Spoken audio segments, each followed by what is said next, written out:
Ilẹ̀ mo kí wa káàbọ̀ sí orí ètò JAMB UTME series.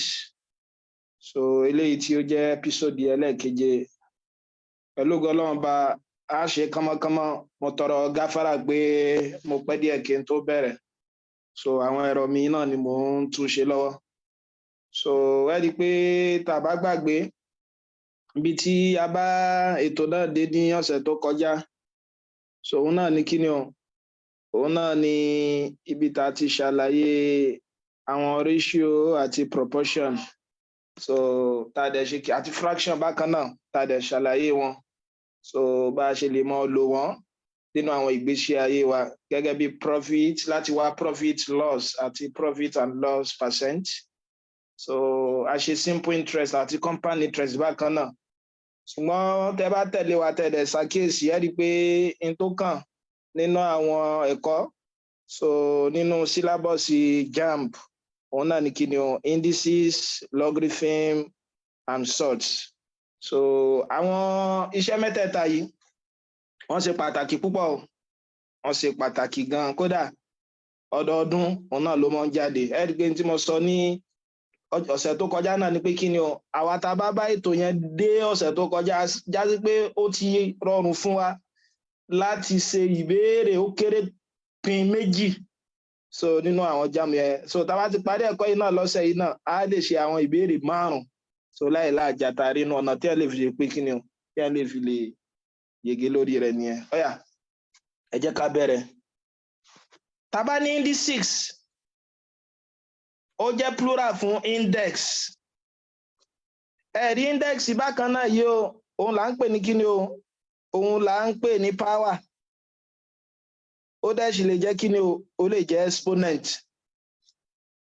Ẹ ti mọ ṣalábàpàdé irú nọ́mbà báyìí nínú àwọn ìgbésí ayé yín ṣírọ́ ni o. Tá a bá ní irú nọ́mbà yẹn rí pé a máa ń pè ní kíni o a lè ní 5 raised to power 2. A máa sọ pé nọ́mbà yìí ó wà ní index form. A máa sọ pé nọ́mbà yìí ó wà ní index form. Mo rò bó ti yé wa báwọn. A máa sọ pé nọ́mbà yẹn wà ní index form.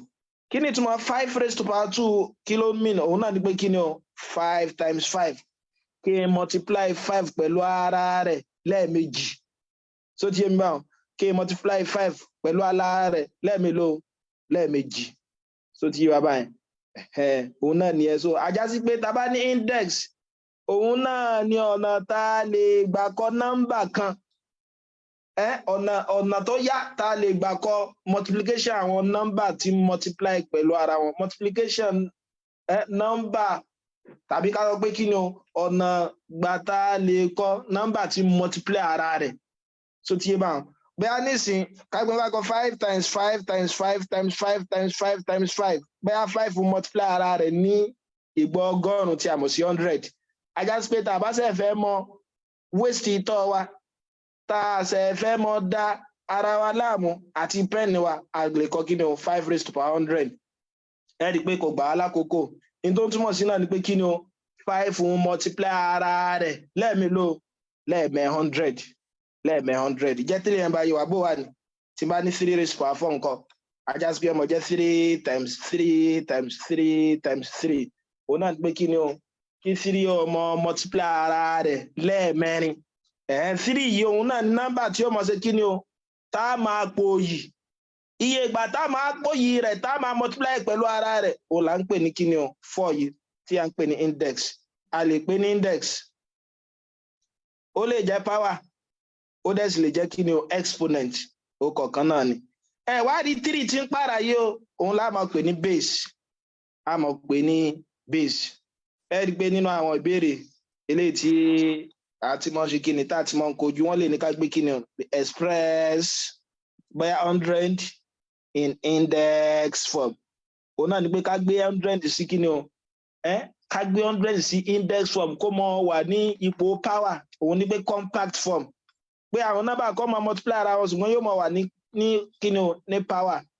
Ẹ rí i pé tá a bá fẹ́ kọ nọ́mbà yìí bákan náà kódà àwọn ìbéèrè mi àwọn tó máa ń ṣàfikún rẹ̀ pé kí ni o wọ́n lè ní as its product of its prime factor express 100 ẹ̀jẹ̀ mi náà fi ṣe as the product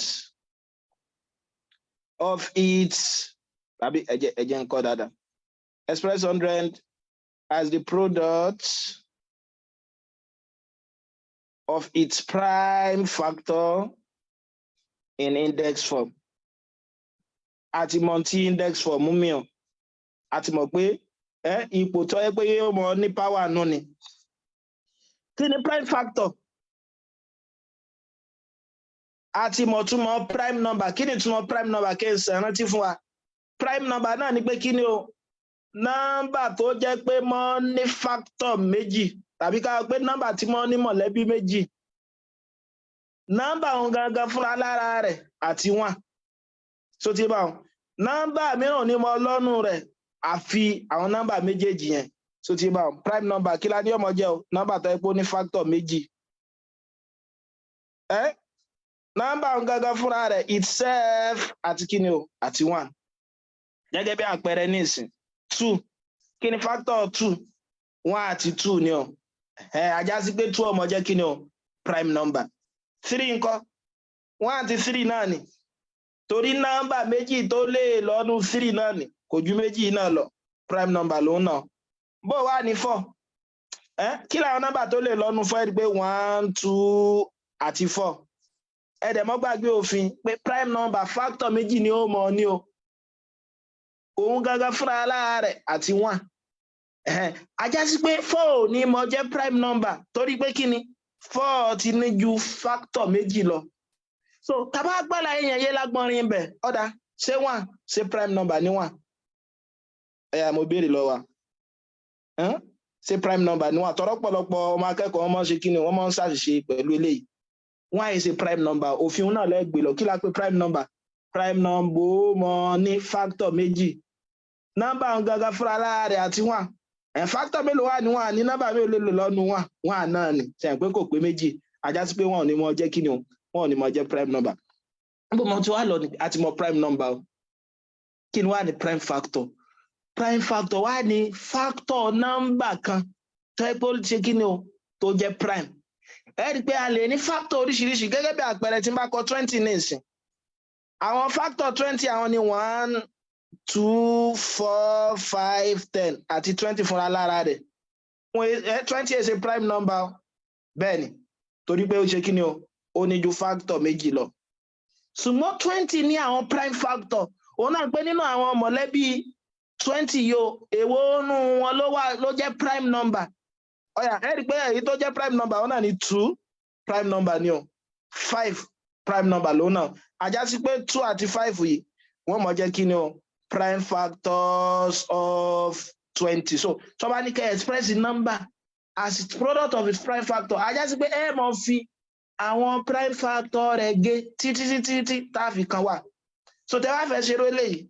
In tí mo mọ̀ ń gba àwọn ọmọ akẹ́kọ̀ọ́ mi yànjú pé láti mọ̀ dà án láàmú kí wọ́n kọ́kọ́ mọ̀ àwọn prime factor ìṣáájú tàbí prime number ìṣáájú. Àwọn ni wọ́n mọ̀ gbéyẹ̀wò bóyá ó lè lọ́nu nọ́mbà àbí kò lè lọ. Gẹ́gẹ́ bí àpẹẹrẹ 2, 3, 5, 7 àbí 11. Ẹ̀mọ́ márùn-ún yìí òun lẹ́fì mọ̀ ṣe kí ni o? Òun lẹ́fì mọ̀ túkọ̀ o láti mọ̀ bóyá ó ń ṣiṣẹ́ àbí kò ṣiṣẹ́. Ẹ̀yà tá bá wo ìbéèrè yẹn padà. Ìbéèrè yẹn ní kí ni o? Express 100 as the product of its prime factor in index form. Ká fi lè gbọ́ index form yé ní káti ẹ̀ tó lọ síbi òfin rẹ̀. Arara. Ọ̀yà bó láti ṣe léyìí o? Ẹ wá sọ pé 100. Àbí? Ẹ̀dẹ̀ mọ́ gbàgbé àlàyé tí mo ṣe mo lẹ́mọ̀ ṣe kí ni o? Ẹ mọ̀ àwọn eléyìí. Àwọn nọ́mbà márààrún yìí ẹ mọ̀ wọ́n. Tí wọ́n bá ní ká gbé nǹkan kan lọ sí index form. So tí òun ni ẹ mọ̀ ṣe kí ni o? Ẹ mọ̀ fi túkọ̀ wò. Ẹ kọ́ wo pé ṣé 2 lè lọ ń bẹ̀? 2 lè lọ. Torí òun nínú àwọn tí mo ní ká ẹ mọ̀ ni. Torí 2 jẹ́ kan nínú prime factor 100. Ẹ mọ́ gbàgbé prime factor ní factor nọ́mbà kan tó wà prime tó jẹ́ prime. So ajá sí pé 2 mélòó la máa rí inú 100? 50. 2 tún lè lọ. Ẹ mọ́ gbàgbé a máa ní nọ́mbà kan lè lọ nú 2. Tó bá yẹ pé nọ́mbà wọn bá parí pẹ̀lú 0 tàbó parí pẹ̀lú even number. Ẹ dákun ẹ já lọ mọ àwọn divisibility rule lọ dáadáa. 2 tún lè lọ. 2 mélòó la máa rí inú 50? 25. Ṣé 2 tún lè lọ? 2 ò lè lọ mọ́. Kí ni mo pè torí kí ni o? A máa ní nọ́mbà kan lè lọ nú 2. Tó bá jẹ́ pé kí ni o nọ́mbà wọn bá parí pẹ̀lú òdo tàbí even number ajá sí pé 2 ò lè lọ mọ́. A wá pé ṣé 3 lè lọ? 3 ò lè lọ so ti yé bá wọn bó láìsí mọ̀ pé 3 lè lọ nu nọ́mbà kan òfin pé 3 lè òfin tí tó dé pé 3 lè lọ nu nọ́mbà kan ni pé tẹ́ bá ro àwọn díjìtì ń papọ̀ tó bá fún yín ní nọ́mbà tí 3 lè lọ ńbẹ ajá sí pé 3 lè lọ ńbẹ nù so 2 plus 5 ń sìn 7 7 è ṣe nọ́mbà tí 3 lè lọ ńbẹ ajá sí pé 3 ò lè lọ ńbẹ ẹ tún á bọ́ sí prime factor tó kù tí ó ṣe 5 ẹ pé 5 lè lọ nu 25 o 5 bó láti máa mọ̀ pé 5 lè lọ nu nọ́mbà kan tó bá yẹ pé nọ́mbà òun bá parí pẹ̀lú 5 tàbódò 5 lè lọ ńbẹ so 5 tún lè lọ yóò jẹ́ 1 ajá sí pé àti dórí wọn wà ní 100 is equal to 2 times 2 times 5 times 5 ẹ má gbàgbé bó wà ní a lè kólé ní index form ẹ má gbàgbé pé index form náà mo pè ní compact form ọ̀nà tá a lè gbà ṣe ní kúkúrú láì jẹ́ padà láàmú ajá sí pé tá a bá fẹ́ kólé ní compact form sí 2 times 2 ìtumọ̀ ẹ̀ náà ni pé 2 ó multiply ara rẹ̀ lẹ́ẹ̀mejì pẹ̀lú àlàyé tí mo ṣe yóò máa jẹ́ 2 raised power 2 ọ̀nà ni pé 2 ó multiply ara rẹ̀ lẹ́ẹ̀mejì times 5 ńkọ́ ó multiply ara rẹ̀ náà lẹ́ẹ̀mejì ajá sí pé 100 ní index form yóò máa jẹ́ 2 square times 5 square so 2 square times 5 square jẹ́ tẹ́lẹ̀ ìbáyé wa a ti mọ ìtí indices mi ọ̀ a ti mọ ìtí indices jẹ́ kódà a ti mọ bá a ṣe lè gbé nọ́mbà lọ sí index form pẹ̀lú kíni o as the product of their prime factor ìjẹ́ tẹ́lẹ̀ ìbáyé wa ẹjá mọ gbé àwọn òfin yẹn wò lẹ́yọ kọ̀ọ̀kan ṣùgbọ́n kí n tó tẹ̀síwájú tá bá ní 2 raised power 4 yìí nínú ọ̀nà mìíràn tá a lè gbà kọ́ òun náà ni pé wọ́n tún lè kọ́ báyìí o so ti yé wa ẹ̀rí pé àwọn tó wáyé pé a bá ń ṣe bí àwọn programming ẹ̀rí pé léyìí òun náà ló mọ́ túmọ̀ sí raised to power tí wọ́n bá kọ́ báyìí náà raised to power náà ló túmọ̀ sí o nígbà tá a ti wá mọ̀ ipe 8 raised to power 2 mi ó jẹ́ 8 times 8 bó wá ní tó bá jẹ́ pé negative ńkọ́ ẹ̀dẹ̀ mọ́ gbàgbé pé ìpadàbọ̀ àbíjá product ìpadàbọ̀ àbíjá multiplication òun ni division ajá sí pé nígbà tó mú wa tá à ń lè multiply tó bá jẹ́ pa ní positive lókè ajá sí pé kí ni o division ni tá bá ní negative ń bẹ mo rò bó ti yá bá máa padà ṣàlàyé bó ṣe jẹ́ ń bẹ o tó ti yé ajá sí pé lẹ́yìn kí ni wọ́n mọ̀ fún wa yóò mọ̀ fún wa ní kí ni o 1/8 times 1/8 ẹ mọ̀ pé a ti mọ̀ pé ìpadàbọ̀ àbíjá ni ẹ rí i pé ní ọ̀sẹ̀ tó kọjá tá a ṣe kí ni o tá a ṣe àwọn precedence rule mo sọ fún wa pé ká 5 divided by 3/2 gẹ́gẹ́ bí àpẹẹrẹ òfin ni pé tí bá fẹ́ sọ kí ni o division di multiplication nígbà ó jẹ́ pàjọṣe tó yanrantí ń bẹ láàrin division àti multiplication so ti yé báwọn òun náà ni pé tá a bá fẹ́ sọ division di multiplication a máa wá reciprocal fraction tó tẹ̀lé ló jẹ́ 2/3 àjọṣe lẹ́yìn náà a ti mọ̀ pé product bet negative kan ti kún èyí ó mọ̀ sí lẹ́yìn náà di kí ni o òfà àyàsí pé ẹ mọ̀ orí tí mo fẹ́ fàyọ́ bẹ̀ ni pé tí ẹ bá rí multiplication tó bá wà lágbègbè òkè tí division mo túmọ̀ sí ni pé ìsàlẹ̀ tí division bá wà lókè tí multiplication mo túmọ̀ sí ni pé ìsàlẹ̀ lòun ó wà so tí la fi ní kí ni o 1 times 8 so tí yóò máa fún wa ní kí ni 1 divided by 8 square tí a bá ní 1 times 1 1 8 times 8 yóò fún wa ní 8 square ṣe ṣàkíyèsí rẹ̀ ajá sí pé nísìnyí tí n bá ní 5 raised power 3 5 times 5 times 5 ni o 5 raised to power minus 3 ńkọ́ láì tí dára mi láàmú òun náà ni pé kí ni o 1/5 raised power 3 yóò máa jẹ́ kí ni o 1/5 times 5 times 5 ẹ dákun ṣàgbá àlàyé yẹn yẹ ẹ já kọ́kọ́ mú òfin kan yọ ń bíbá yọ òfin aláwọ̀ kan tí màá mú yọ ń bíbá yọ náà ni pé bó wà ní tí n bá ní a raised power minus 1 ńkọ́ inú ìṣirò a máa kó àwọn nọ́mbà lákòótán láàfin mọ yọ òfin tófin kan bá jáde òun ni pé kí ni a ti kó àwọn nọ́mbà a ti generalize lákòótán a ti kó àwọn nọ́mbà lákòótán la fi mófin yẹn yọ mo ti mọ̀ 8 raised power minus 2 ó fún mi ní pé kí ni o 1/8 square pẹ̀lú àlàyé tí mo ṣe ìtumọ̀ raised power minus yìí náà ni pé kí ni o tá bá ti ní raised power minus 2 yẹn òun ni pé minus yẹn tá bá fẹ́ gbé kó mbẹ́ mọ́ rí pé a máa sọ pé 1/. àwọn wa kọ nọ́mbà òun láì jẹ́ pa kọ negative sí ajá sí pé raised power minus 1 tá bá kó lákòótán kí ni ó máa jẹ́ 1/a mo rò bó ti yé mi báwọn yóò máa jẹ́ 1/a ọ̀yà bó wà ní tí n bá ní pẹ̀lú òfin yìí tí n bá ní 8 raised power minus 18 kọ́ yóò máa jẹ́ kí ni o minus yóò máa sọ di pé 1/. 8 raised power 18 ẹ dákun ẹ jẹ́ ká gbọ́ nǹkan yẹn yìí o ẹ jẹ́ wá mú fi nǹkan yọ ń bí báyìí náà a máa ń kó fi hàn ní tákìtì lọ ẹ rí i pé JAMB ni a gbọ́dọ̀ mọ wá gbogbo àwọn ọ̀nà tó yẹ pé kíní yẹn yóò fi mọ yá kí ni tákìtì lọ òun náà ni pé ká pé instead a yìí fraction ló wà ń bẹ ńkọ́ ká pé mo ní a over b raised power -1 kí ni ó mọ di adẹ tí mọ̀ ipe òun náà ni ó mọ jẹ́ kí ni o mo ní tá bá ti rí minus ní index wa ká pé 1 over a over b raised power 1 pé 1 over ká wá yọ minus yẹn kúrò ńbẹ̀ mo rò bó ti ń bá yóò máa fún wa ní 1 over ẹ mọ̀ pé over yìí náà ni pé divided by a over b mo dẹ̀ ṣàlàyé fún wa ipe tó bá yẹ pé a bá fẹ́ ṣe kí ni o tá bá fẹ́ change division multiplication ajá sí pé lè mọ̀ jẹ́ 1 times b over a yóò mọ̀ fún wa ní b over a kí lẹ ṣàkíyèsí a over b raised power -1 over b over a ajá sí pé tá a bá fẹ́ dára lá mo lè kọ b over a náà pé raised power 1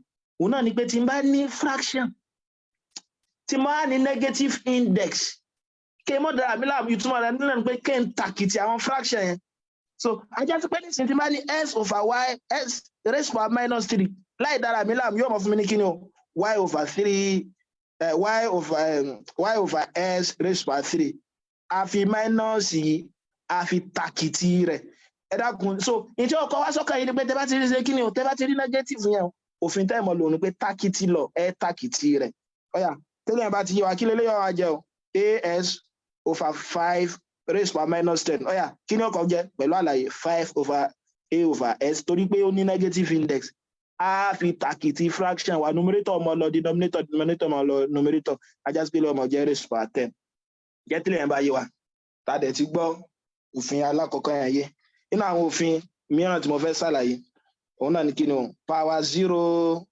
àti power 1 power 0 àti power 1 kí ni power 0 kí ni power 1 ìtumọ̀ power 0 àti power 1 náà ni pé kí ni o tó bá jẹ́ pé index mi 0 ló wà ń bẹ̀ tàbí index mi 1 ló wà ń bẹ̀ láàkọ́ náà ẹja kọ́ mú power 1 kò lè rárá ẹ̀rí pé òun ò tiẹ̀ lé àti mọ̀ òun náà ni pé tí n bá ní 5 raised power 1 pẹ̀lú àlàyé tí mo ṣe òun náà ni pé kí ni o 5 ọmọ multiply ara rẹ̀ lẹ́ẹ̀kan tí 5 bá multiply ara rẹ̀ lẹ́ẹ̀kan kí ni ọmọ jẹ́ 5 náà nìyẹn pé 10 raised power 1 pé 10 ọmọ multiply ara rẹ̀ lẹ́ẹ̀kan tí 10 bá multiply ara rẹ̀ náà lẹ́ẹ̀kan 10 raised power 1 náà nìyẹn ajá sí pé tẹ́ bá ní exponent kan tí exponent yẹn bá jẹ́ 1 ẹ mọ́ dára yín láàmú yóò mọ̀ fún yín ní answer yẹn padà so tá bá tún gbálà yẹn yé òun náà ni pé kí ni a raised power 1 a lòun náà mọ̀ jẹ́ Ayọ̀mídé raised power 1 Ayọ̀mídé ni ó mọ̀ jẹ́ so ti bá 1 million raised power 1 1 million ni ó mọ̀ jẹ́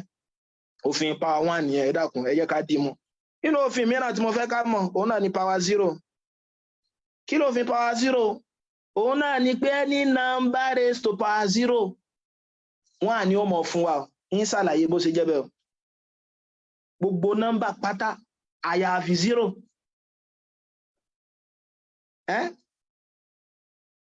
tó bá raised to power 0 1 ni ó mọ̀ fún wa bó ló ṣe rí màá ṣàlàyé ìdí tí ó fi lè jẹ́ 0 yìí náà sáàmọ̀dí ọ̀yà ẹ jẹ́ sọ pé ẹ rí pé tí n bá ní a divided by a so tí yé mi báwọn a divided by a kí ni ó mọ̀ fún mi a divided by a ó mọ̀ fún mi ní 1 so tí yé wa báwọn tàbí ẹ dákun kí n tó lọ síbí báyìí kí n fi lè mọ ká fi lè mọ àlàyé bó ṣe jẹ́ raised power bó ṣe jẹ́ 1 yẹn ẹ jẹ́ kó òfin mi màá padà ṣàlàyé nsàlẹ̀ ẹ dákun mo fẹ́ kásá ẹ ṣáàjà gbọ́ ná pé kí ni o any number raised power 0 1 ni ó mọ̀ fún wa àyàfòdo ìdí tí òfin ní jòdò ni pé wọ́n máa sọ pé tí 0 bá raised to power 0 indeterminate ni ó mọ̀ fún wa nínú ìṣirò ẹ jẹ́ akẹ́kọ̀ọ́ kan bí báyìí o nínú ìṣirò tó bá jẹ́ wípé answer is iye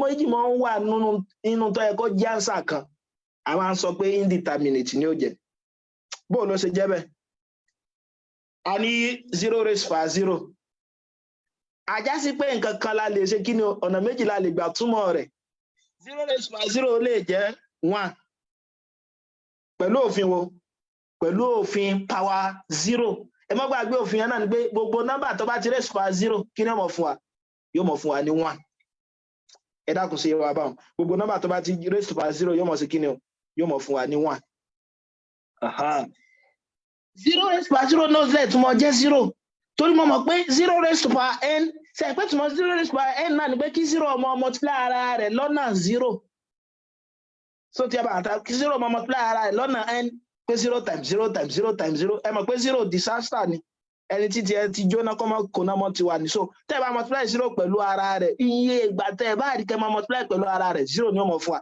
àjọ pé 0 raised to power 0 ó lè jẹ́ 1 ó dẹ̀ sì tún lè jẹ́ 0 torí pé awuyewuye ti wà ń bẹ̀ wọn ajá sí pé a máa ṣe pé ni a máa sọ pé indeterminate torí ẹ̀ ló fi jẹ́ pé nínú àwọn ìwé mìíràn wọ́n fi máa sọ pé kí ni o wọ́n máa ń ṣàdáyanrí pé kí ni tá bá ní nọ́mbà kan raised to power 0 yóò mọ jẹ́ 1 tó tọ́ ṣùgbọ́n yóò gbúdọ̀ jẹ́ 0 ẹ dákun sá gbọ́ àlàyé yẹn yé ọ̀dà tẹ́lẹ̀ yẹn bá ti wá yé wa tàbí gbọ́ yé dáadáa bó wà ní mo ti mọ̀ ìyìn tí kí ni o ìyìn tí exponent mi jẹ́ o tó bá jẹ́ pé mo wá nírú nǹkan báyìí ńkọ́ mo ní a raised to power 3 times a raised to power 2 ẹ dákun ẹ jẹ́ àkíyèsí o a raised to power 3 yìí kó tó wà ní compact form kí ni ìtumọ̀ rẹ̀ ẹ jẹ́ àtúlẹ̀ òun náà ni pé a times a times a pé a multiply ara rẹ̀ lẹ́ẹ̀mélòó lẹ́ẹ̀mẹ́ta ọ̀yà eléyìí náà ńkọ́ òun náà ni pé a multiply ara rẹ̀ lẹ́ẹ̀mélòó lẹ́ẹ̀mejì a times a ẹ pé tẹ́ bá ṣàkíyèsí gbogbo ẹ̀ papọ̀ ń sìn tá bá fẹ́ kọ eléyìí ní compact form kí ni ó mọ̀ jẹ́ báwọn 1 2 3 ọ̀nà mélòó ni a gbà multiply ara rẹ̀ ọ̀nà 5 ajásípélé ọmọ jẹ́ a raised to power 5 kí lẹ kíyèsí a raised to power 3 times a raised to power 2 ẹ dákun mo fẹ́ ẹyẹ jẹ́ tún mú mìíràn wá sódà kó lè yé wa bóò ni tí bá ní m raised to power 2 times m raised to power 1 ọ̀yà mo mọ̀ pé m raised to power 2 náà ni pé m times m times m raised to power náà ni pé kí m multiply ara rẹ̀ lẹ́ẹ̀mélòó lẹ́ẹ̀kan ọ̀yà tá bá fẹ́ gbé yẹn náà sí compact form kí ni ó mọ jẹ́ m raised to power 3 torí m multiply ara rẹ̀ lẹ́ẹ̀mẹ́ta tí bá ṣàkíyèsí rẹ̀ m raised to power a raised to power 3 times a raised to power 2 ó fún wa ní a raised to power 5 sẹ́ẹ̀lì ronú sí nǹkan kan a raised to power 2 m raised to power 2 times m raised to power 1 ó fún wa ní m raised to power 3 sẹ́ẹ̀lì ronú sí nǹkan kan ẹ rí i pé tẹ́ bá ṣàkíyèsí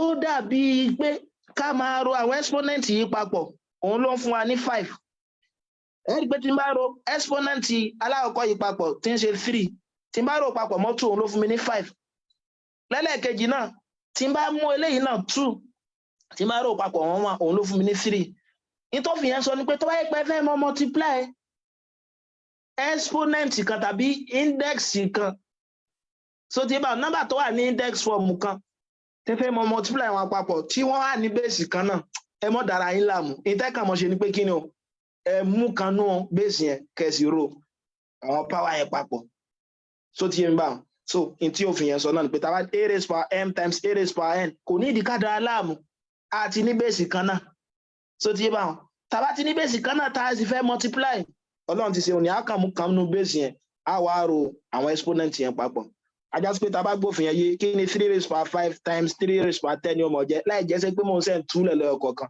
yóò mọ̀ jẹ́ 3 raised power 5 plus 10 eléyìí tó jẹ́ kí ni 3 raised power 15 ẹ dákun sá gbọ́ àlàyé yẹn yé òfin kejì ni ẹ òfin tó wá jọrú rẹ̀ náà ni pé kí ni bó wà ní kápẹ́ bá tún ní a raised power 5 divided by a raised power 2 a ti mọ̀ pé a raised power 5 òun náà ni pé a times a times a times a times a kí a ó multiply ara rẹ̀ lẹ́ẹ̀márùn division yìí òun náà ni olófa a square náà ni pé kí a multiply ara rẹ̀ lẹ́ẹ̀mejì ẹ rí i pé a lè fi wọ́n gẹ́ra wọn eléyìí ó gélé yìí o eléyìí ó gélé yìí eléyìí ó gélé yìí eléyìí ó gélé yìí kí ló kù ńlẹ̀ a raised power 3 kí lẹ tún ṣàkíyèsí a ní a raised power 5 divided by a raised power 2 àwọn a ní a raised power 3 ẹ rí i pé tó ń ṣẹlẹ̀ ńbẹ̀ òun náà ni pé kí ni o ó dà gẹ́gẹ́ bí ká máa yọ àwọn index yẹn papọ̀ ajá sí pófin mi ìtẹ́tún gbọdọ̀ gbọ́yé òun náà ni pé kí ni o tí n bá ní àwọn indices tí mo á fẹ́ divide wọn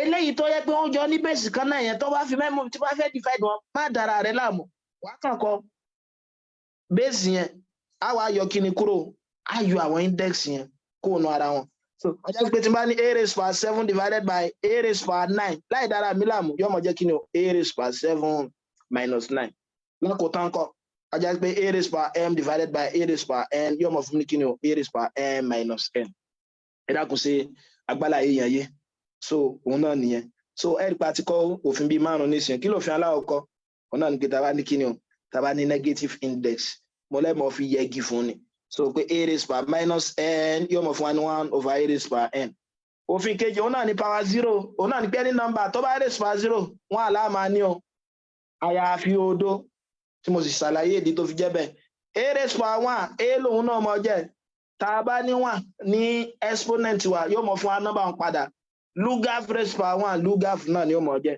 inú òfin mìíràn ta náà ní pé ní a raised by m times a raised by n yóò mọ̀ fún wa ní kí ni a raised by m plus n tó bá ti jẹ́ pé base kan náà la ní tá a sì fẹ́ multiply òun náà ní kí ẹ mú kan ní base yẹn kẹ́ zero àwọn exponent yẹn papọ̀ a raised by m divided by a raised by n òun náà ní pé kí ni a raised by m minus n lílẹ̀ yẹn bá yé wa mo gbàdé ohun kan mo ní máa ṣe kí ni màá ṣàlàyé bí a raised by 0 ṣe jẹ́ 1 bó ló ṣe jẹ́ 1 ọ̀nà tó jẹ́ 1 ni a rí nísìnyí mo lè ní tí máa ní a raised by m divided by a raised by m ẹ dákun tẹ́ bá divide number kan pẹ̀lú ara rẹ̀ kí ni ó fún wa ṣe pé yóò fún wa ní 1 ọ̀yà tẹ́ bá gbélé sí index form ńkọ́ ó ti wà ní index form tá bá fẹ́ lò fi ẹlẹ́ẹ̀kẹrin yẹn ipe tá bá fẹ́ divide the index tí base wọn papọ̀ mo lákàn mú base kan kí la ṣe fún indices wọn indices wọn pé m minus m àbí kí dẹ̀ ni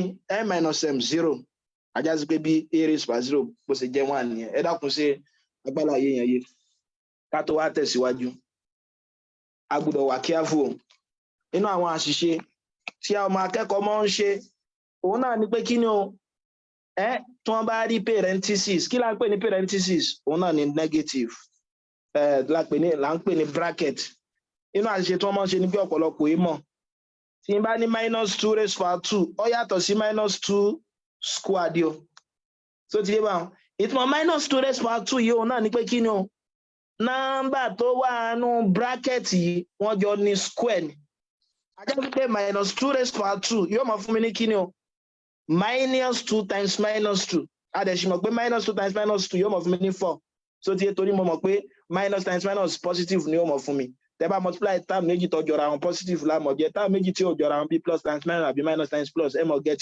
negative fún tòun ọ̀yà the minus 2 square bí báyìí ìtumọ̀ rẹ̀ náà ni pé 2 nìkan lẹ fún ní square ẹ̀wọ́n jẹ́ ní ẹ̀kan pé ajá lọ́bọ̀ fún yín so ti yé bá ìtumọ̀ eléyìí náà ni pé kí ni 2 nìkan lẹ fún ní square yìí òun máa jẹ́ kí ni minus yẹn dá dúró 2 times 2 yóò máa fún mi ní 4 ẹ dákun agbọ́dọ̀ gbálà yẹn yé ajá sí pé tá a bá gbọ́ yé o inú òfin mìíràn tá a tún lè dìmọ́ ní ìsìn pé tí bá ní ab raised by 2 kí ni ọmọ fún mi ajá sí pé ọmọ jẹ́ ab times ab so ti bá yóò wá fún wa ní kí ni a square b square ìtumọ̀ rẹ̀ náà ni pé kí n fún àwọn nọ́mbà ìmọ̀ fún wọn ní square yẹn lẹ́ọ̀kọ̀ọ̀kan so ìtumọ̀ náà ni pé 5m square mọ́dà ìlàmù yóò mọ̀ jẹ́ 5 square wọ́n jọ ní ni times m square so ẹ̀yin méjì lòdì wọ́n kó ọ̀rá ọkà fún ọ̀rá àmàlà fún yín sẹ́yìn pé ẹjọ́ jẹ́ náà ni àfi tí wọ́n bá fi inú fẹ́ dọ̀ yọ̀ǹda bó ni tí máa ní a divide by b raised by 3 náà nǹkan òun náà mọ̀ jẹ́ kí ni o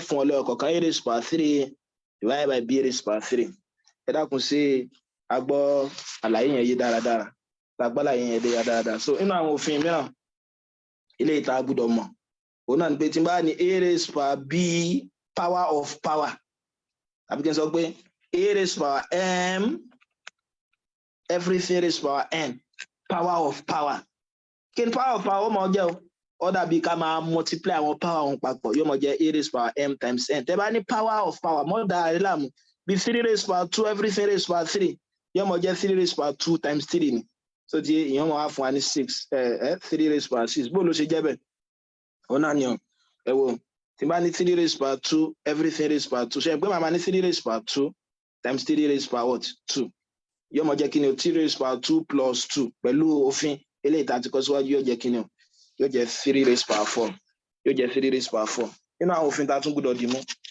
òun náà ni fractional indices kí la ń pè ní fractional indices òun náà ni pé tá a bá fẹ́ lo radical wa níbi tá a ti lè wá nínú òfin àkọ́kọ́ òun náà ni pé tẹ́ bá ní square root yóò mọ̀ dàbí half ni o raised by half tẹ́ bá ní square root of x bí raised by half ni ó mọ̀ jẹ́ tẹ́ bá ní cube root of x ó dàbí ká sọ pé s raised power 1 over 3 ni o ajá sí pé tí n bá ní y raised power 1 over 5 yóò mọ dàbí kí mo ní kí ni o fifth root of y kí wá láwọn fifth root third root tá à ń sọ yìí cube root fourth root yìí òun náà ni pé tí n bá ní square root of number bíi 25 gẹ́gẹ́ bí àpẹẹrẹ màá ṣàlàyé òfin yìí màá sọ bó màá proof ẹ̀ bó ṣe jẹ́ bẹ́ẹ̀ òun náà ni pé kí ni nọ́mbà tí màá multiply pẹ̀lú ara rẹ̀ lẹ́ẹ̀mejì tí ó mọ fún mi 25 kí ni ẹ rí i pé 5 ni o tó ti bá ní 5 times 5 yóò mọ fún mi ní kí ni o yóò mọ fún mi ní 25 kódà minus 5 náà wà ń bẹ tó ti bá ní minus 5 times minus 5 òun náà mọ ṣe kí ni o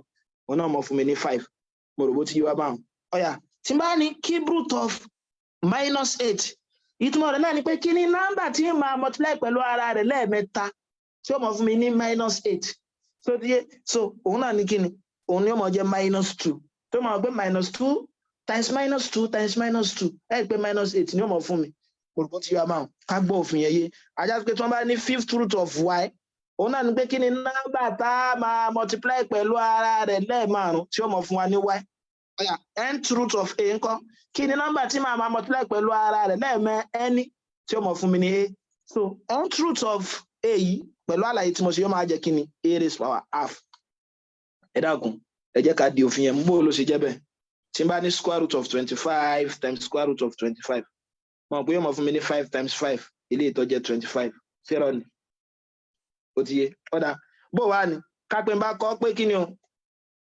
25 raised power half times 25 raised power half sẹ́yìn pé tí n bá fẹ́ lò òfin yẹn náà fún òfin multiplication yóò mọ̀ jẹ́ 25 raised power half plus half ìyẹn jẹ́ 25 raised power 1 àti jẹ́ 25 ẹ pé kankan náà la get ajá sí pé méjèèjì ṣe kí ni wọ́n dọ́gba láti mọ̀ pé square root of 25 wọ́n máa jẹ́ kí ni 25 raised power half tó ti lákòótán òun náà ni pé m raised power 1 over n òun náà ni pé nth root of m mo dẹ̀ ti ṣàlàyé rẹ̀ fún wa Yorùbá wípé túnmọ̀ lẹ́yìn ni pé kí ni máa multiply pẹ̀lú ara rẹ̀ lẹ́ẹ̀mẹ́ ẹni tí ó mọ̀ fún mi ní m so cube root of 27 náà ni pé kí ni nọ́mbà tó mọ̀ multiply pẹ̀lú ara rẹ̀ papọ̀ lẹ́ẹ̀mẹ́ta tí ó mọ̀ fún mi 27 òun náà ni 3 tó ti yé bá ọ̀yà nínú àwọn òfin mìíràn tí mo fẹ́ ká gbọ́yé òun náà ni o tí bá wà ní a raised power m over n nǹkan mo ti mọ̀ pé mo lè tún eléyìí kọ pẹ̀lú òfin tá a kọ́ sẹ́ẹ̀kan pé kí ni yóò mọ̀ jẹ́ 1 over n everything raised power m so yóò wá bó ṣe jẹ́ bẹ́ẹ̀ tó ti ń gbádàbà sí eléyìí lẹ́sẹ̀ pé yóò mọ̀ jẹ́ 1 over n times m òun náà ni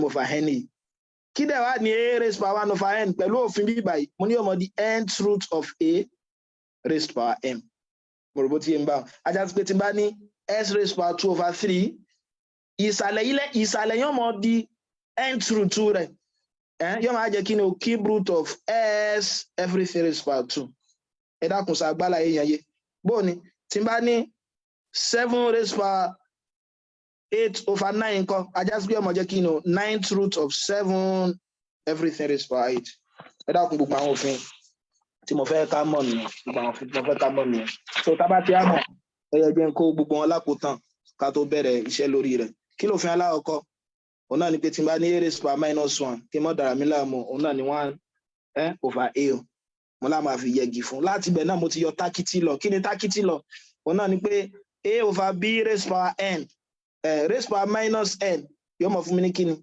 minus yóò dàbí kí n fi tákìtì fraction yóò mọ̀ jẹ́ b over a everything raised power n tó ti bá inú òfin ẹlẹ́ẹ̀kejì òun náà ni pé power 0 n number raised power 0 kí la ní yóò mọ̀ jẹ́ yóò mọ̀ fún wa ní 1 àyàfi kíni o àyàfòdo fúnra lára rẹ̀ mo sì ṣàlàyé ìdí tó fi jẹ́ bẹ́ẹ̀ ẹlẹ́ẹ̀kẹta náà ni power 1 òun náà ni pé tó bá yẹ pa bá ní 1 gẹ́gẹ́ bí exponent wa yóò mọ̀ fún wa ní nọ́mbà òun padà 100 raised power 1 yóò mọ̀ fún wa ní 100 padà òfin tá a tún kọ́ òun náà ni pé kí ni o a raised power m times a raised power n tí n bá ní indices tí mo bá fẹ́ multiply wọn papọ̀ tí bẹ́ẹ̀sì wọn jọ ṣe déédéé kí n mọ́ dára mi láàmú kí nǹkan mú kan bẹ́ẹ̀ kí n wá ro àwọn index yẹn papọ̀ inú òfin tá a tún kọ́ òun náà ni pé kí ni o tó bá jẹ́ division nǹkan ẹ rí i pé wọ́n jọ ní bẹ́ẹ̀sì kan náà kí n mọ́ dára mi láàmú kí n kàn sọ pé kí ni o kí n yọ àwọn index yẹn kúrò ara wọn inú òfin tá a tún kọ́ òun náà ni kí ni o fractional indices òun náà ni pé a raised power 1 over n mi òun náà ni pé nth root of a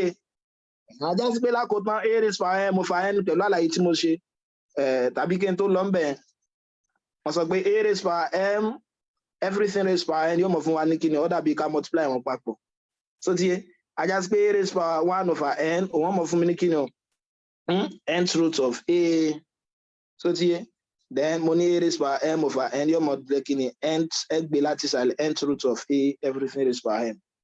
Tẹ́tẹ́ bá ti mọ gbogbo òfin yìí, pé tí mo dẹ̀ ti ṣàlàyé rẹ̀, kò ní sí ìbéèrè kan tẹ́ ẹ lè ṣe, kò ní sí ìbéèrè kan tí wọ́n gbé wá ní indices tẹ́ ẹ lè ṣe. Ó yẹ já máa mú wọn ní kánmọ́kánmọ́.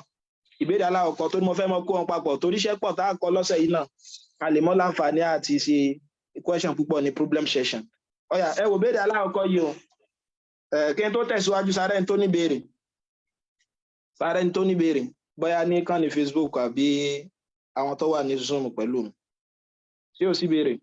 Tọ́, àjásípò yé wa nìyẹn. Tàbí?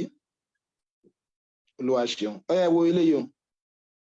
A ní 8 raised by minus ìbéèrè JAMB ni o, times 1/27 raised by minus 4/3. Ẹ rí pé mo ní kò lè rárá. Kí la mọ̀ ṣe? So ti bá wọn. Kí la mọ̀ ṣe? Ìta mọ̀ ṣe mi báyìí, òun náà ni pé mo ti mọ̀. Ipe tí n bá tiẹ̀ kọ́kọ́ ní negative fún mi báyìí, kí mo lẹ́ẹ̀fi kọ́kọ́ mọ̀ ṣe, ẹ fi yẹgi fún. Ajá sí pé ọmọ jẹ́ 1/8 2 raised by 8 raised by 2/3. Àbí? Then times eléyìí náà ní negative. Àáfọ̀ náà yẹgi mọ́ tẹ́ bá ti ní minus ìtumọ̀ minus negative index ẹni pé ọmọ jẹ́ 1/. Ẹ wá kọ nọ́mbà yìí láì kọ negative yẹn sí mọ́. 36 raised by 3/2. Mo rò bó ti yé mi báwọn. Òfin wo lẹ́lò fẹ́lẹ̀ yìí? Tákìtì lọ. Torí fraction ni o. Mo tẹ́ bá dẹ̀ ti ní negative index ó dàbí ká ṣe kí ni o, tákìtì rẹ̀ yóò máa jẹ́ kí ni o. 27 4/3. Ẹ dákun sàgbà ẹ rí pé àṣẹ nǹkan kan bẹ́ẹ̀ òfin tá ti mọ̀ náà là ń ṣiṣẹ́ lé lérí. So ti bá ọ̀yà eléyìí nǹkan kí ni wọ́n máa dì báyìí? Mo ní ta bá ní fractional indices báyìí, á tún eléyìí kọ. Ìtọ́jẹ́ denominator yóò mọ̀ jẹ́ kí ni o, yóò mọ̀ jẹ́ bí nth root rẹ̀. Ajá sí pé yóò mọ̀ jẹ́ nth root of 8 everything squared. Then times ìtọ́jẹ́ denominator yẹn ẹ fi kọ root yẹn yóò mọ̀ jẹ́ square root of 36. Ẹ ní sọ pé 2 root o, kò sí ní jẹ́ 2 root. So 2 root square root lòun everything raised by 3. Then times kí leléyìí náà mọ̀ jẹ́ tá bá fẹ́ tún kọ, ó náà jẹ́ cube root of 27 everything raised by 4. Mo rò bó ti yé mi báwọn. Ó yá, kí leléyìí ọmọ á jẹun? Kí ni cube root of 8? Pẹ̀lú àlàyé tí mo ṣe tẹ́ bá fẹ́ tún sí Yorùbá, ó náà ní pé nọ́mbà wo lá máa multiply pẹ̀lú ara rẹ̀ lẹ́ẹ̀mẹ́ta tí ó mọ̀ fún mi ní 8. Ẹ ronú sí. 2 ni o. Tó ti bá ní 2 times 2 times 2 yóò fún mi ní 8. Ajá sí pé ọmọ jẹ́ 2 square times. Ó yá, kí ni square root of 36? Òun pé kí ni nọ́mbà tí máa multiply pẹ̀lú ara rẹ̀ lẹ́ẹ̀mejì tí ó mọ̀ fún mi 36? 6 ní fa raised by 3. Then times kí ni cube root of 27? Kí ni nọ́mbà tí máa multiply pẹ̀lú ara rẹ̀ lẹ́ẹ̀mẹ́ta tí ó mọ̀ fún mi 27? Ẹ sọ 3 àbí raised by 4. Ajá sí pé ọmọ jẹ́ 1/4 2 square 2 times 2 4 àbí times 6 raised by 3. Kí ni 6 raised by 3? 6 times 6 36 times 3. Ẹgbẹ́ 36 times 6 sorry yóò fún wa ní 6. Tẹ́ bá fi 3 pamọ́ eléyìí jẹ́ 18 yóò fún ní 216. Then times èyí ńkọ́ yóò jẹ́ 81. Torí 3 times 3 times 3 times 3. Mo rò bó ti yé mi báwọn. Sáà ní nọ́mbà tó lè lọ́nu ara wọn. Tàbá ní nọ́mbà tó lè lọ́nu ara wọn eléyìí jẹ́ 81 divided by. Tẹ́ bá multiply eléyìí pẹ̀lú 4 yóò fún 4 fi 2 pamọ́ 6 so 8. Ẹ mọ̀ jẹ́ 864. Tó ti yé báwọn. So òun ni ìbéèrè yín ó jẹ́. So òun ni ìbéèrè yín ó jẹ́. Tó bá ti gé ẹgè. Tó ti yé báwọn. Ó yá, ẹja tún wo. Ẹ jẹ́ fún wa ní àpẹẹrẹ mìíràn. Ẹ jẹ́ fún wa ní àpẹẹrẹ mìíràn. Bó ni? Kápẹ́ bá nírò eléyìí nǹkan. JAMB lòun náà. 64 everything raised by minus 2/3 s raised by 6 everything raised by half. Bùkátà láti dára mi láàmú. Òfin precedence rule ó tún bá eléyìí náà wí o. Tẹ́ bá gbàgbé kí lófin precedence rule wa? Òun náà ní pé kí ni o? Tí n bá ní bracket ni màá kọ́kọ́ ṣe kí ni o? Bracket ni màá kọ́kọ́ ṣe. Mo dẹ̀ sọ fún wa pé tí nǹkan bá wà nínú bracket ó dàbí ká fún àwọn nọ́mbà yẹn lọ́yọ̀ kọ̀ọ̀kan. Ajá sí pé ọmọ jẹ́ 64 raised by minus 2/3 everything raised by half torí wọ́n jọ ní ni half arákùnrin yìí náà tiẹ̀. Ó yá, s raised by 6 everything raised by half. Ẹ dẹ̀ mọ́ gbàgbé òfin eléyìí. Mo ní tó bá yẹ pa ní a raised by m everything raised by n. Kí ni ọmọ fún mi? A raised by mn. Ajá sí pé ọmọ jẹ́ 64 raised by minus 2/3 times half. So ti yé báwọn. s raised by 6 times half. So yé wa pẹ̀lú òfin yẹn. So ilé ọmọ á jẹ́ kí ni o 2 ògèlè yóò jẹ́ 64 raised by minus 1/3 times s raised by what 3 torí 2 ògèlè yóò jẹ́ s raised by 3. Ẹ pé tá bá tún eléyìí kọ ṣé pé mo lélẹ́yìí ó dàbí a ní 64 raised by minus 1/3 s raised by 3. Ẹ lè tún eléyìí kọ òun ó wá sálẹ̀ yóò mọ̀ jẹ́ 1/, mo ń tẹ́ bá ti ní negative index ó dàbí ká fi yẹgi fún àyàfi tó bá yẹ pé fraction ló jẹ́ tẹ́mọ̀ tàkìtì rẹ̀ yóò jẹ́ 64 raised by 1/3 s raised by 3. Mo bó ti yé ń bá so kí ni 64 raised by 1/3 ó dàbí kí n sọ pé kí ni cube root of 64 s raised by 3. Kí dẹ̀ ni cube root of 64 ọ̀nà ni pé kí ni máa multiply pẹ̀lú ara rẹ̀ lẹ́ẹ̀mẹ́ta tí ó mọ̀ fún mi ní kí ni tí ó mọ̀ fún mi ní 64 ọ̀nà ni kí ni 4 àbí so 4 times 4 times 4 64 raised by 3. Ẹ̀dá kan tí ọ̀dà ká mọ̀ lágbárí wa ká kàn mọ̀ wò kó lè mọ̀ múṣẹ́ wáyá nínú ìdánwò ọ̀nà ni pé 2 raised by 1 2 raised by 2 2 raised by 3 2 raised by 4 2 raised by 5 ká mọ̀ lórí ẹlẹ́ẹ̀karùn-ún báyìí eléyìí 2 ni o eléyìí 4 eléyìí 8 eléyìí 16 eléyìí 32 ẹ mọ̀ 3 náà bẹ́ẹ̀ 3 9 27 yóò mọ̀ múṣẹ́ yín yá gan 81 so ti wà 340 243 ẹ mọ̀ ti 4 ẹ mọ̀ ti 5 náà bẹ́ẹ̀ so ti wà toro ń lọ 2 3 àti 5 lọ sábà mọ́ bóde jù òun lọ sábà máa ń jáde jù ọ̀yà ẹjẹ́ wá ṣe indicial equation bó wà ní tabala ní lágbọ́n ní equation kan ẹ wo irú eléyìí tí mo ní nìsín s raised by 1/3 is equal to 5. Ẹ̀dẹ̀ má gbàgbé pé equation náà ní pé kí ni wọ́n find x tí mo fẹ́ wá ẹ mọ̀ pé inú àlàyé tí máa ṣe ni pé tí n bá fẹ́ wá nǹkan kan ẹ wò pé kí ló ń dá dúró ní tí ń dá dúró léléyìí o ẹ ṣe kí ni o ẹ mú kúrò lọ́nà so ti yé báyẹn gbogbo nínú ìṣirò nǹkan ló dẹ̀ gbogbo àrùn náà ló níwòsàn rẹ̀ ẹ pẹ́ tó bá ní malaria nísìn kí ni ó lò yóò lo anti-malaria bí ara ebi bá ń fọ́ ẹ̀ yóò lo oògùn gbígbóná interview lè pa cube root òun náà ní kẹ́ find the cube rẹ̀ tí bá fẹ́ pa square root pé s raised by half by 7 pé square root ni ní tí mo lè fi pa òun náà ní pé kí n ṣe square root rẹ̀ tí bá pẹ́ fẹ́ pa fourth root ní tí mo lè ṣe òun náà ní pé kí n ṣe kí n find kí ni o raised to power 4 rẹ̀ mo bó ti yé wa báwọn tá bá fẹ́ pa addition and subtract ẹ ti yé gbogbo òǹkàlùkù ló ní ìpadà pọ̀ sí àbíjà rẹ̀ báyìí so ajá sí pé láti mélé yìí kúrò òun náà ní pé kí n ṣe kí ni o kí n gbé 3 sílẹ̀ torí 3 ó padà gé 3 yóò fi kún 1 sẹ́yìn pé yóò já lè rọ́nà wa lọ so ti yé wa ẹ wá sọ pé kí ni o take cube of both sides èyí tí bá dẹ̀ ṣe fún Táyé mo gbọ́dọ̀ ṣe fún Kàndé o ìṣirò ẹ ṣàbòsí o mo ti fún power eléyìí ní kí ni o mo ti fún 3 ajá sí pé apá kejì náà mo gbọ́dọ̀ fún náà 3 so 3 àti 3 ó gèrè àwọn kí lélẹ́yìí kún s raised by 1 is equal to 5 raised by 3 ajá sí pé ọmọ jẹ́ s is equal to 5 times 5 times 5 ó jẹ́ 125 ẹ̀ pé táyé pẹ́ tí mo ní kẹ́ mọ̀ lágbárí ń sìn ẹ̀ nídìí láti tẹ calculator tàbí láti ṣe mọ́ 5 raised by 3 kí ni ọmọ fún 125 ilé yẹn ọ̀yà bóòlù tó àìpò nira díẹ̀ sí nǹkan ẹ̀wù léyìí o mo fẹ́ ká ṣe gbogbo ẹ̀ ni o ọ̀yà tí n bá ní 4 raised by 3n plus 1 is equal to times 64n minus 2 is equal to 1. Eléyìí náà ò le rárá. Tẹ́ bá ti kọ́kọ́ nírú eléyìí, ẹ rí i pé a ní 64. 64 pọ̀ ju 4 lọ. Ọmọ tó bá smart yóò ti mọ̀ rí pé kí ni wọ́n fẹ́ kí n kọ eléyìí náà ní kí ni o ní agbọ́nrin 4 ni.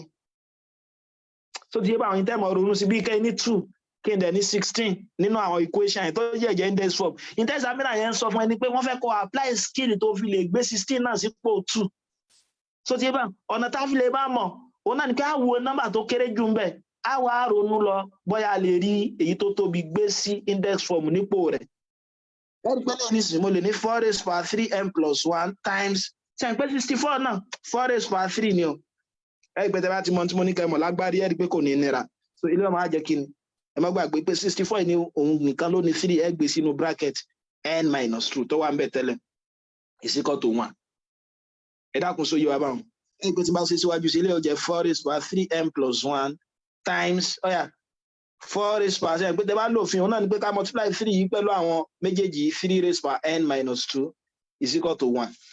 Eléyìí náà jẹ́ kí ni o 4 raised power 3n plus 1 times 4 3 times n 3n minus 6 is equal to 1. Kí lẹ́ lò? A ti ní base kan náà 4 4. Àbí? A fẹ́ ṣe kí ni o?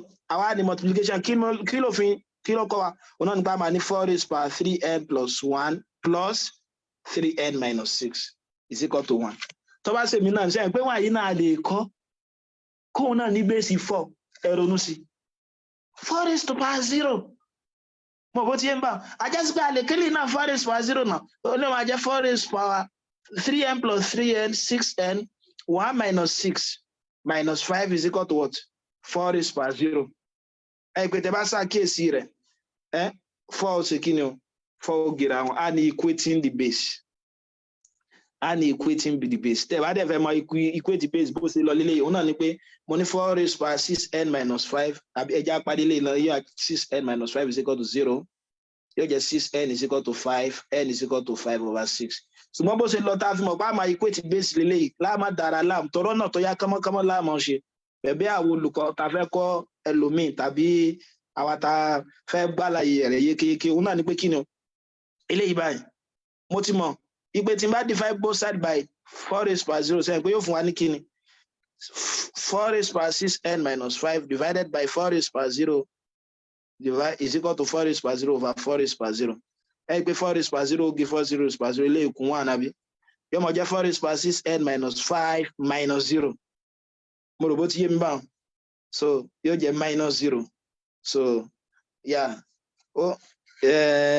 arákùnrin yẹn náà ló ṣe kí ni òun náà ló ń fún wa padà so yeah equate base yẹn ìdí tá fi equate base rẹ̀ òun náà ni pé gbogbo wọn jọ ẹ̀wọ̀n pé indices kan náà ni wọ́n so ti yé wa indices kan náà ni wọ́n ṣùgbọ́n tẹ́ bá ọ̀nà tẹ́ lè gbà ṣe òun náà ni mo fẹ́ ṣàlàyé ń bí báyìí a lè gbélé náà wá padà tá bá débi initial equation ẹ gbọ́ ya tí mo ń sọ yé dáadáa ẹ rí pé ó jẹ́ 0 àbí mo lè kọ eléyìí ní ipò kíni o mo lè break eléyìí sẹ́yìn bóyá mo jẹ́ 4 raised power 6 everything raised power n divide by 4 raised power 5 minus 4 raised so bet kọ́mọ́dá alarm so bẹ́ẹ̀ ṣáà ṣe mọ̀ rí lélẹ̀ torí tí n bá padà rí lélẹ̀ báyìí mo lè divide through tí n bá padà divide through so yóò padà máa kún ẹ́ nìyí so màá lè mọ̀ ṣe kíni màá lè mọ̀ orí ṣe bet lédè kúkúrú òun náà ni pé kíni o ẹ̀kan equate base wọn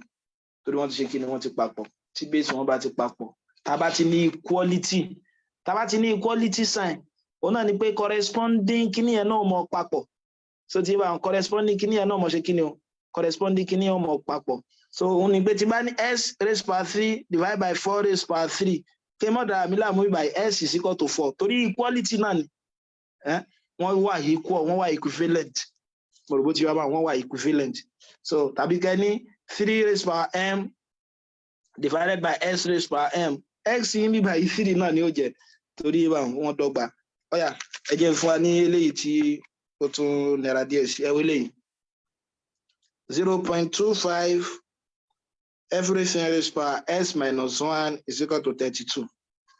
Ìtẹ́ ẹ̀kọ́ ṣe tẹ́ bá ní decimal báyìí òun náà ẹ kọ́kọ́ gbé lọ sí fraction eléyìí ọmọ jẹ́ kí ni o 25 divided by 100 everything s minus 1 32 àbí 1 over 4 s minus 1 is equal to 32 àbí ẹ di pé mo ní ẹ mọ ronú rẹ̀ ní kékeré ṣùgbọ́n tẹ́ bá kíyèsí lèyí a lè rí 32 kọ lágbọ́nrin 4 ṣùgbọ́n tẹ́ bá ti hàn tí mo ní kẹ́ ha ẹ rí pé a lè rí 2 kọ lágbọ́nrin ibẹ̀ torí mo mọ̀ pé 2 raised power 2 4 ni 2 raised power 5 32 náà ni màá tún eléyìí kọ ajá sí pé ọmọ jẹ́ kí ni o 2 raised power 1 raised power 2 raised power 2 everything else minus 1 is equal to 32 ẹ pé 32 náà lè jẹ́ 2 raised power 5 àbí ká tó yẹgi fẹ́lẹ́ yìí ká tó ní 1 over kíní kan pẹ̀lú àlàyé tí mo ṣe síwájú ibo ló wà ṣe pé ń ta níní àbí kó tó wà báyìí àbí everything raised power s minus 1 is equal to 2 raised power 5 tẹ́ bá lófin fún ajá sí pé ọmọ jẹ́ 2 raised power minus 2 times s minus 1 2 raised power 5 minus 2 times s yóò máa jẹ́ minus 2s plus 2 is equal to 2 raised power 5 kí ni mo lè ṣe wọ́n ti equal a lè equate base wọn Imagine minus 2s plus 2 is equal to 5. So here, minus 2s plus 5 is equal to what? 5 minus 2 is equal to what? 3 over minus 2 is minus 3 over 2. Tàbí kẹ́kọ̀ọ́ báyìí. So tí bá òun náà nìyẹn. Nínú tó tún máa ń jáde. So torí pé ọjọ́ tí ń lọ púpọ̀. So ẹ jẹ́ ká ṣe ìkànnì ilé ẹwé lélẹ́yìí. Kì í sábà jáde ní WAEC. Indices equation. Kì í sábà jáde ní JAMB ọ̀dà ká gbọ́ yé náà. Yóò fi mú ká gbọ́ àlàyé yẹn yé dáadáa sí. Ẹ rí pé lè nísìn wọ́n ní ká software ní Indices ni o. Ó yàtọ̀ sáwọn tá a ti mọ̀ ń ṣe o. So tí bá torí ìta ṣe ní ẹ̀kan àwọn simple equation la ní. So tí bá a ní simple Indices equation dẹ̀ ní harder. Àwọn harder lẹ́yìn pé ó gùn gbọ̀nràn. So ìta ṣe náà ni pé kí ni tá bá ẹ rí pé 2 òun ló ń jẹ́ base ń bí báyìí. A dẹ̀ ní unknown x. So òun náà ni pé tẹ́ bá ti kọ́kọ́ rí pé ẹ kọ́kọ́ wo base yẹn. Ẹ wá ní let bóyá bí p tàbí y àbí unknown kan 2 raised to power kí ni unknown rẹ̀ lpx ni. A ní p is equal to 2 raised to power s. Yín wá tún eléyìí kọ. Débi pé máa lè mọ ṣe kí ni o. Máa lè mọ rí p yìí gbé sí. Ṣé pé mo ní 2 raised to power 2s mi by minus 3 2 raised to power s minus 4 is equal to 0. So ti yé bá láti lè jẹ́ kélé wà ní 2 raised to power s pé kélé yìí tó di 2 raised to power 2s tá bá yá àwọn sọ́tọ̀ọ̀tọ̀ ṣé pé bí tó ti wá ní ṣé rọ́ ni torí tí máa padà ní s times 2s máa padà ní 2x then minus 3 raised to power 2s minus 4 is equal to 0.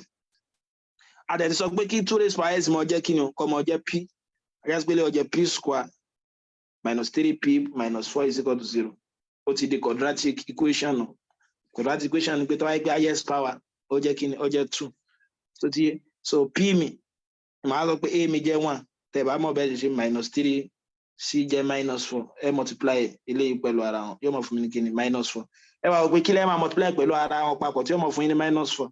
Tẹ́ pé tẹ́ bá rò wọn papọ̀ yóò mọ̀ fún yín minus 3. Ẹ wò ná àwọn factor 4 òfin kan wà pé gbogbo nọ́mbà ló láwọn nọ́mbà ìbejì o. 4 yìí 1 4 ìbejì kan ni o. 2 2 ìbejì kan náà ni o. 2 times 2 fún mi ń form tó tọ́ ṣùgbọ́n ṣé tí n bá rò wọn papọ̀ sí ó fún mi ní minus 3 kò lè fún mi. Ẹ rí pé tó súnmọ́ pé fún mi lélẹ́yìí 1 times 4 fún mi ní 4. So tí bá sì tún fi minus sí ibi 4 máa ma ní kí ni o. Máa ma ní 1 minus 4 tí ó mọ̀ fún mi ní minus 3. Ajá sí pé ọmọ jẹ́ kí ni o. P plus 1 p minus 4. So tí is equal to 0. So yóò abó sí jẹ́ bẹ̀sẹ̀ pé n ta ní p square minus 3p minus 4 is equal to 0. Eléyìí nígbà tá a ti mẹ́wàá gbé p sí wọn lọ́wọ́ kọ̀ọ̀kan yóò máa jẹ́ p square plus p minus 4p minus 4 is equal to 0. Our group wọn. Kí ló common? P common. Tẹ́ bá gbé jáde yókùn p plus 1. Tẹ́ bá dẹ̀ ti gbé factor kan jáde wọn náà ní pé divide tẹ́ gbé jáde yẹn pẹ̀lú táàmù yẹn lọ́wọ́ kọ̀ọ̀kan. Mo ti gbé p jáde tí n bá divide yẹn pẹ̀lú p yókùn p 1 4 into p plus 1 is equal to 0. Ẹ rí pé p plus 1 tún kọ́mọ ilé ọjọ́ p plus 1. Tẹ́ bá ti gbé lè jáde ẹ má gbàgbé tá bá ti gbé nǹkan kan jáde wọn náà ní pé ká fi divide àwọn táàmù yẹn lọ́wọ́ kọ̀ọ̀kan. Àwọn fi divide yókùn p lẹ́m̀bí báyìí minus 4 is equal to 0. Ṣùgbọ́n tẹ́ bá fẹ́ dá yín láàmú tẹ́ bá ti mọ àwọn root yẹn tẹ́ bá ń ṣe exam yẹn kan gbé sí wọn lọ́wọ́ kọ̀ọ̀kan yóò máa jẹ́ p plus 1 gbọ́dọ̀ mọ̀ pé 1 àti minus 4 yóò máa jẹ́ p plus 1 p minus 4. So p plus 1 p minus 4 is equal to 0. Tí nọ́mbà méjì bá multiply ara wọn táwa ló jẹ́ 0. Ajá sí pé ìkan náà méjèèjì ló jẹ́ 0. Ẹ̀yin méjì wà nù yàrá ẹ gbóòórùn so. Ajá sí pé kí ni o? Ajá sí pé inú kó jẹ́ pé ẹ̀yin lẹ so tàbí kejì yín. So p plus 1 is equal to 0 or p minus 4 is equal to 0. So yóò máa jẹ́ p is equal to minus 1 or p is equal to 4. Ẹ wá padà wá. Ẹ mọ̀ pé s gangan la fẹ́ wà kì í ṣe p. Ilé ọmọ á jẹ́ kí ni o? A ní p is equal to 2 raised to power s. Ẹni when p is equal to what? Minus 1. Yóò máa jẹ́ minus 1 is equal to 2 raised to power s. So tí bá minus 1 is equal to 2 raised to power s. Ṣé nọ́mbà kan wà tẹ́ pé tá bá multiply tó tọ́ a lè rí lè kọ ní 2 raised to power 0. So tí yẹmi bá so a lè rí lè kọ ní 2 raised to power 0 but kò sí nọ́mbà ọ̀hún tẹ́ pé tẹ́ bá multiply tẹ́ bá raise to tó bá kò sí nọ́mbà ọ̀hún tẹ́ pé yóò mọ raise tá bá raise yẹ lórí 2 tá máa ní minus 1. So tí yẹmi bá a lo ẹlẹ́ẹ̀kejì náà. So p is equal to 2 raised to power s. Ilé ọmọ jẹ́ 4 is equal to 2 raised to power s. 2 raised power 2 is equal to 2 raised power s. And pali equate base. I just s mi jẹ́ kíni o. X mi jẹ́ 2. Eléyìí no solution long. So tí ẹ má gbàgbé mo ní parenthesis ṣe pàtàkì nítòótọ́ ẹlòmíràn máa gbé answer a lè sọ pé minus 2 raised power 0 is equal to 2 raised power s ni. A wá sọ pé s 2 àti 2 gera rárá o. So tí ẹ bá so a lè sọ bẹ́ẹ̀ eléyìí nìkan ni ó jẹ́ answer wa. So torí pé àkókò ti lọ púpọ̀ ẹ jẹ́ sáré ṣe standard form. Ẹ rí pé nínú àwọn ẹ bá wo ná objective yẹn wọ́n fẹ́ ká mọ̀ standard form náà. Kí là ń pè ní standard form? A máa sọ pé nọ́mbà kan wà ní standard form. So tí ẹ bá wọn tó bá jẹ́ pé a lè kọ báyìí nọ́mbà tó wà ní form báyìí 8 times 10 raised to power n 8 times 10 raised to power n a máa ní nọ́mbà yẹn jẹ́ standard form tó jẹ́ pé yóò mọ wà láàrin 1 àti 10 wa ó gbọ́dọ̀ mọ wà láàrin 1 àti 9 ó lè jẹ́ 1 títí dé rí 9 àgbọ́dọ̀ ní 10 ìtumọ̀ àlàyé ẹ̀ ní Yorùbá ni pé yín kò gbọ́dọ̀ jẹ́ kíni o kò gbọ́dọ̀ jẹ́ 1 digit 2 kò gbọ́dọ̀ jẹ́ 2 digit number 1 digit number náà ni ó mọ jẹ́ 10 times 10 raised to power n where your n is integer. Ẹ má gbàgbé integer lè jẹ́ positive number negative number ó dẹ̀ sì lè jẹ́ kíni o ó lè jẹ́ 0. Bó la ṣe máa ṣe láti ṣe kò lè rárá o a lè ní number greater than 1 a dẹ̀ lè ní number less than 1 pé ká gbé wọn lọ sí standard form gbogbo náà ló rọjú láti ṣe. Gẹ́gẹ́ bí àpẹẹrẹ tí bá ní 75343 láti ṣe léyìí kò lè rárá ẹ má gbàgbé a máa sọ pé nọ́mbà kan wà ní standard form tó bá jẹ́ pé wà nípò kíni o 8 times 10 raised to power n òun náà pé nọ́mbà ẹ kọ́kọ́ sọ di 1 digit náà mo ní 75343 ṣẹ́yìn pọ́nà tí mo lè gbà kọ́ sọ di 1 digit òun náà kí n sọ pé 7 bẹ́yìn lè kọ́ 7 lásán àwọn yòókù yìí náà gbọ́dọ̀ tẹ̀lé máa sọ 0.5343 ẹ ti mọ̀ pé nọ́mbà yìí náà tẹ́lẹ̀ tó bá ti jẹ́ pé ó ní decimal àwọn nọ́mbà tó wà lẹ́yìn decimal yẹn wọn ò tó wà òun náà ní pé 7 náà ló sì wà ẹ rí pé tí wọ́n bá bí yín nísìnyí pé nínú 7.5343 àti 8 èwo lẹ́gbọ́n èwo ló pọ̀ jù ẹ rí pé 8 ni ò sẹ́ sọ pé torí pé 7 ti gùn nípa pọ̀ ju 8 lọ náà kẹ́nìkan wà ní èmi ò jẹ́sẹ̀s 1k ní mọ́ wà ẹnìkan wà ní ẹ̀yìn wà lẹ́sẹ̀s 1 àbúrò yín kan wà ní ẹjẹ́ 3 mo jù ọ́ lọ́jọ́ ebi 3 wà lẹ́yìn tèmi sílẹ̀ wọn fi mọ́ ṣe ẹ rí pé kò jù lọ so 7.5343 yìí náà 7 náà la sì wà kò tí ì tó 8 ẹjá sí pé àti kọ́kọ́ kọ́ báyìí times 10 raised to power ẹ wá kọ 10 raised to power index rẹ̀ wá sí kíni o ẹ pa nọ́mbà alákọ̀ọ́kọ́ yẹn tì ẹ wá kàyé àwọn nọ́mbà eléyìí tó wà lẹ́yìn nọ́mbà alákọ̀ọ́kọ́ yẹn so yóò máa jẹ 1 2 3 4 eléyìí máa jẹ raised to power 4 ajá sí pé òun nìyẹn ní index form òun nìyẹn ní kíni o òun ló là ń pè ní kíni o index form so tí yé báyìí òun là ń pè ní kíni òun là ń pè ní index form tá a bá dé logarithm a lè pé for target òun là ń pè ní kíni o characteristics á padà débẹ̀ ọ̀yà bó wà ní tí bá nírò eléyìí nǹkan pẹ̀lú àlàyé tí mo ṣe bó láyé ṣe o mo lẹ́yìn sọ di 1 digit náà yóò jẹ́ 8 points ẹ rí pé ó gbọ́dọ̀ wà láàrin 1 àti kíni o àti 1 àti 9 ó gbọ́dọ̀ wà láàrin 1 àti 9 mo rò bó ti yé mi báwọn so ó gbọ́dọ̀ wà láàrin 1 àti 9 so eléyìí máa jẹ́ 8 times ọ̀yà 739 times 10 raised to power mọ́lẹ́ ẹ yọ nọ́mbà alákọ̀ọ́kọ́ yẹn dànù eléyìí máa jẹ́ kíni o ẹ ka tó kù lẹ́yìn rẹ̀ 1 2 3 yóò jẹ́ raised to power 3 ọ̀yà ta ni ó sọ ní tẹ́lẹ̀ yìí jẹ́ fún mi bó wà ní tí bá ní 75.14 a fẹ́ gbé lọ sí standard form ẹ ronú sí o kárí nìkan kọ́ sọ bóyá inú àwọn tó wà ní kíni àwọn tó wà ní Facebook àbí anywhere Ayọ̀mídé kíni ó jẹ́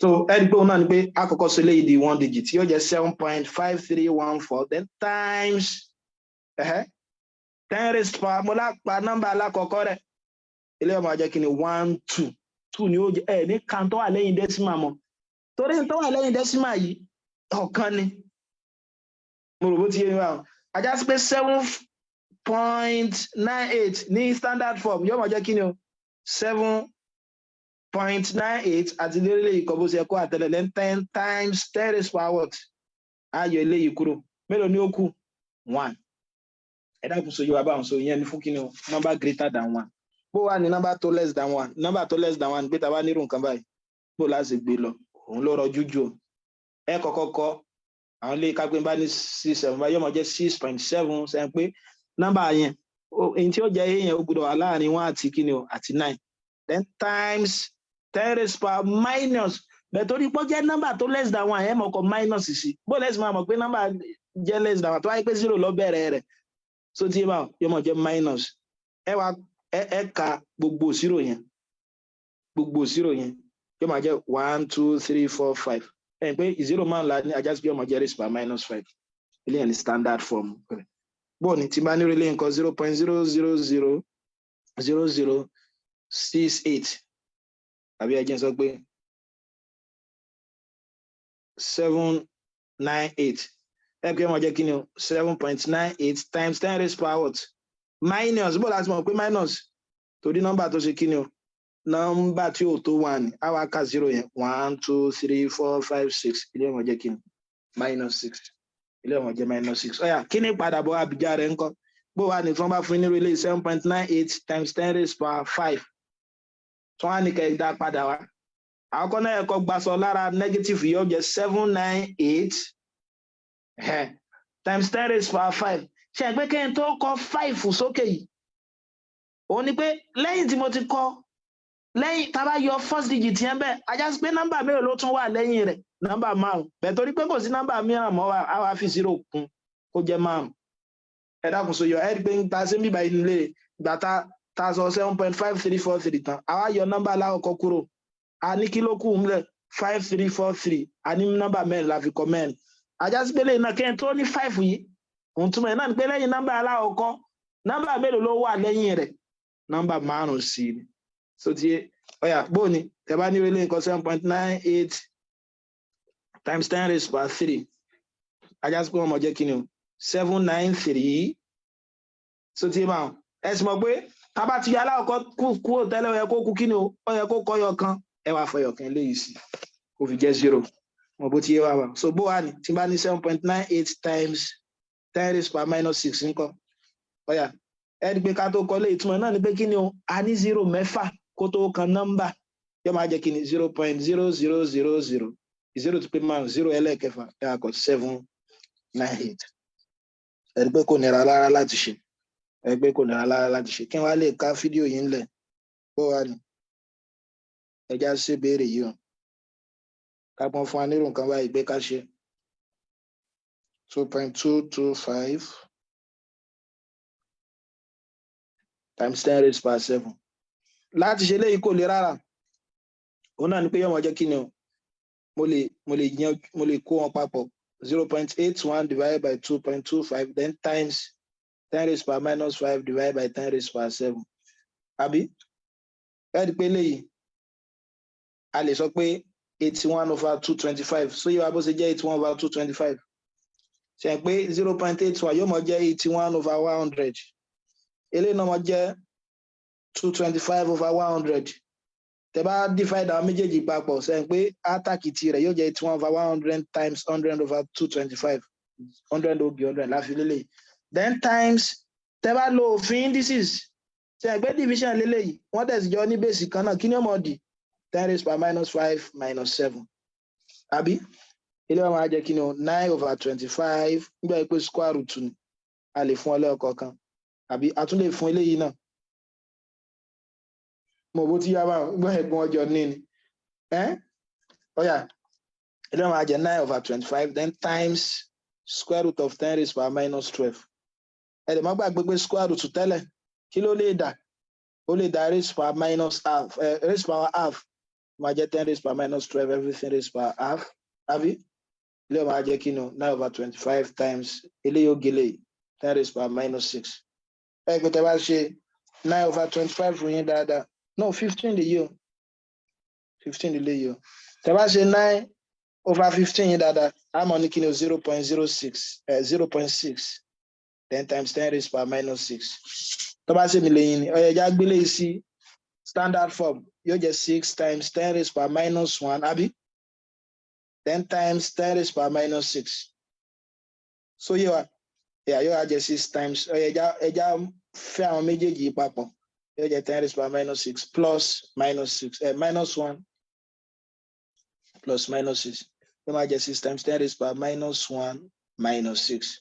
Yóò máa jẹ́ 6 times 10 raised power minus 7. Ẹ rí pé ntí yóò jẹ́ náà nìyẹn. Kí n tó wá ka di fídíò yìí ńlẹ̀. Ó ṣe pàtàkì láti mọ̀ ipe standard form tó túmọ̀ sí lórílẹ̀-èdè wa. Ó lè mọ́ túmọ̀ síbẹ̀ ní orílẹ̀-èdè bòmíì. Ṣé pé tá bá ní standard form ìtumọ̀ rẹ̀ náà ni pé kí ni o ọ̀nà tá a gbà fẹ́nu kò láti mọ ọkọ́.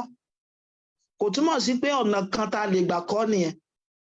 Mo rò bó ti yẹ máa tó bá nìkan standard practice ní nǹkan kan pé ọ̀nà tó yẹ pé gbogbo á mọ̀ pé ní tá a máa ń gbà ṣe nǹkan nìyẹn.